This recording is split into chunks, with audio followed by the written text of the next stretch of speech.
All right, what'd you have for the Ravens? Ravens, Marquise Hollywood Brown finishes as a top 20 wide receiver. I went a little crazier than you. I put top 15, Yeah. but the same thing.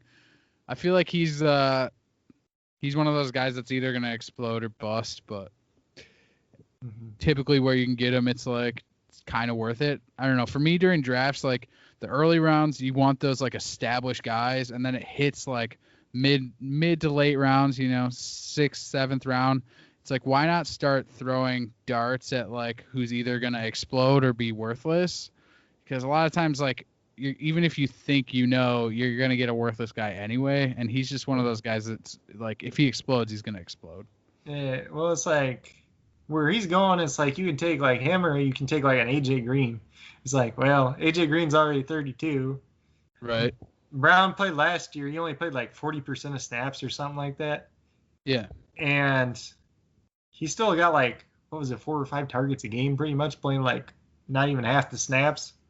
And then, like, he played all last year with a screw in his foot. So, like, he's only going to get better. Yeah, and, I mean, if like his college tape was insane, and then, like, that's obviously a top offense. The only thing that, especially they're talking like they don't want Jackson to run as much. Like, if the only way that he doesn't run as much and the team does as well is if Andrews and Brown are on fire, pretty much. Mm-hmm. I kind of like Miles Boykin coming out last year as well, but he did like nothing, so he's like totally off my radar. But he was definitely like a rookie guy I was looking for in dynasties and stuff. Yeah, I don't even know where to go with him. Like, Boykin, like, he had like no catches. Yeah. He had like 18 catches or something like that, but I think he actually scored like 3 touchdowns. Well, he's like a bigger guy. Like, he looks like he could be decent, but it's just like it was the Andrews and Brown show all last year if they were throwing the ball. So that's kind of scary. What was I listening to earlier? I was listening to somewhere they said the Ravens, Lamar Jackson only targeted his wide receivers 12 times a game. Yeah, it was pretty well. They had Hurst out there too. So Yeah. they had like, a lot of talent at the tight end position and no one at the wide receiver position if Brown was hurt or whatever. Because like Brown got like 5 a game, then it was like Willie Snead got like 3 a game. Yeah, and I don't know how long. They brought him back for some reason. What'd you have for the Bengals? Joe Mixon finishes as top 5 running back. It's pretty bold. Yeah, well, like you look I guess it's not too bold when you look at where he's going and stuff, but yeah, so like he's pretty much like end of the first round. He got bumped back a little bit with Clyde coming out now too, but I think you just look at like last year, like the last 9 weeks, he was like running back 4. Right. And his touchdown production went way up.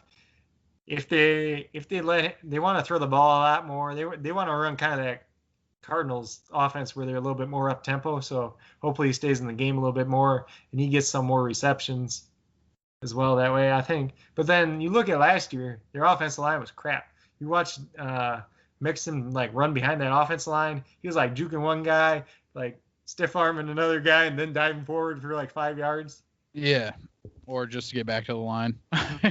Well, it's just like it was like crazy watching him run. Like, and a lot of people just like freaked out because like the beginning of the year, like he only got a couple touches like the first couple of games, and then his ankle was rolled a little bit. So in a couple of my leagues, he was straight up dropped. Yeah, dropped after like the second or third week just because they were throwing the ball so much too. But I'd say that's the only thing that makes me nervous about him is like just that start last year was just so like it's such a weird moment in time for that running back, and he definitely like made up for it in the end, but you never like to see that.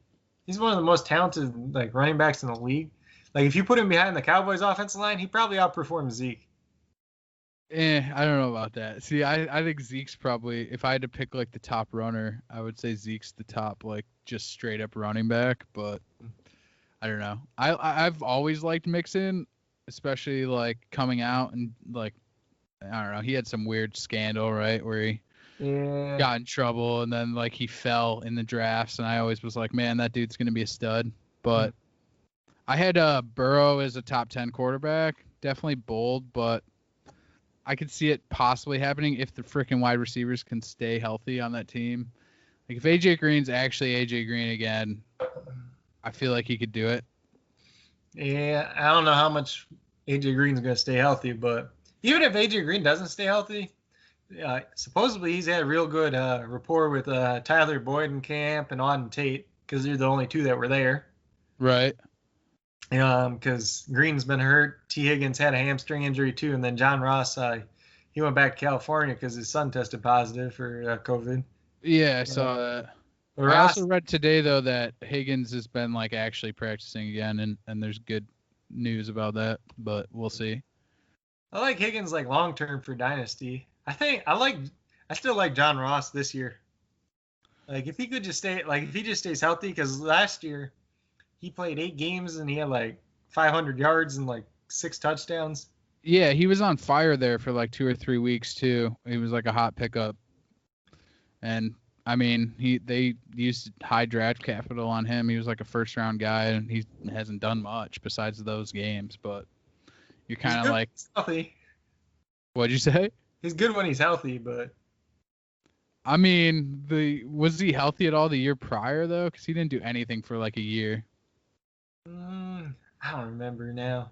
But he's kind of like, they didn't pick up his option for his 5th year. Right. But like, I could see him being like how Devontae Parker was last year, where like he just kind of came out of nowhere and then was awesome. Like, because John Ross is the same way, but he's just never been healthy. Like, if he's healthy, he could have 1,000 yards just like that. Well, and sometimes those guys that are actually like put up against the wall for a contract, like they pretty much have to perform. So that added pressure helps. Plus, what'd you have for the Browns? Plus, Joe Burrow's a lot better at throwing the deep ball than Andy Dalton too. Yeah, that's true. Dalton's not good for anyone. But. So for the Browns, I got Austin Hooper finishes the season at tight end 15 or worse.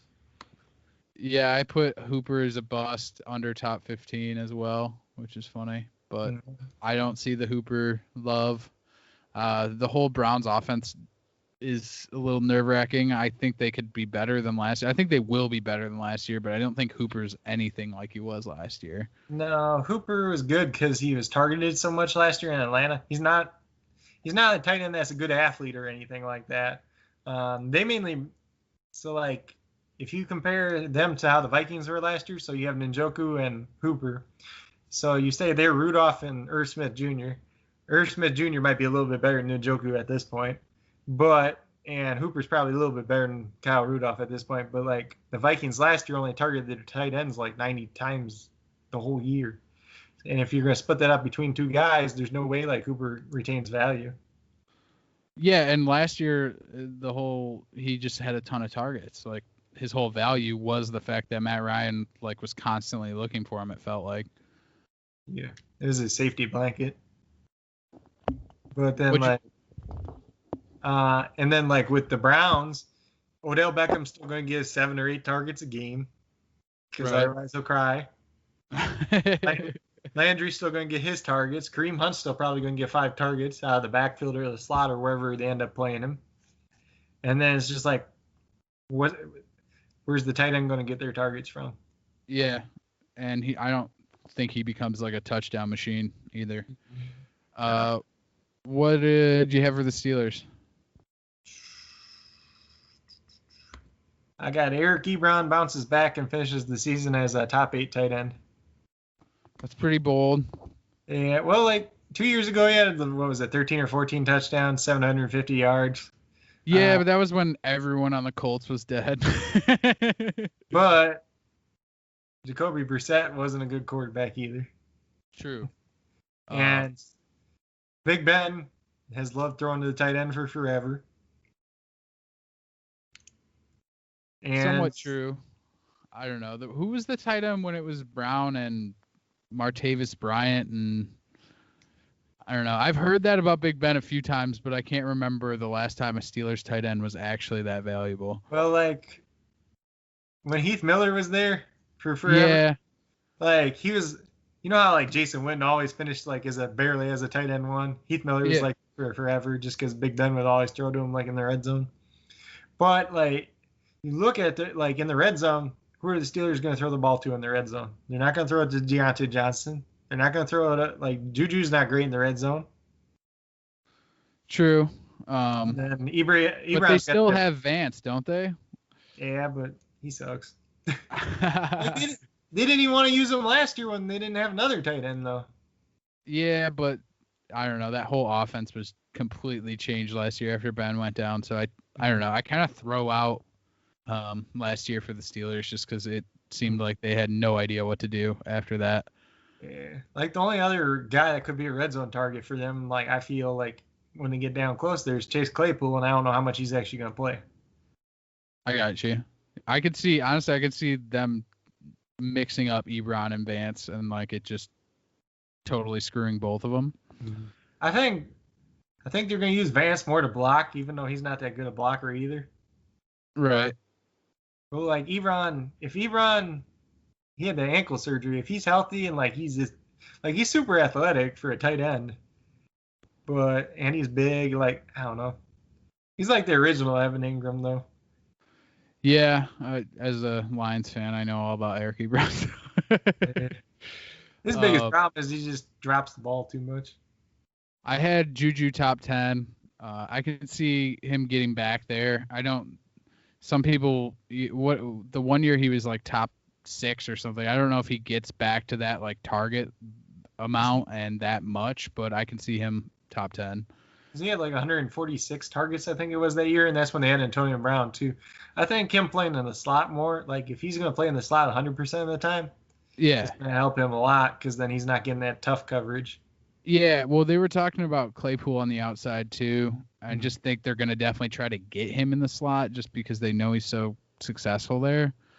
But also with the weird preseason and everything, like, I don't know. I feel like the chemistry that Ben already has with him is going to help him. He's definitely someone I look for if he falls, but a lot of times he doesn't fall. So yeah, I've been grabbing Deontay Johnson. Didn't he just get hurt?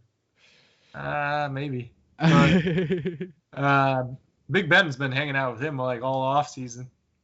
So, I gotcha. And then last year, like he had the highest like amount of separation of like any wide receiver last year. Really? It like this rookie.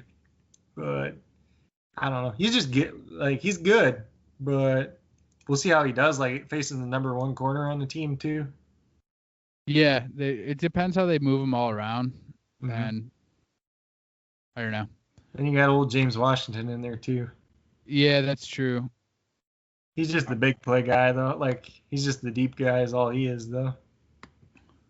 Distraction.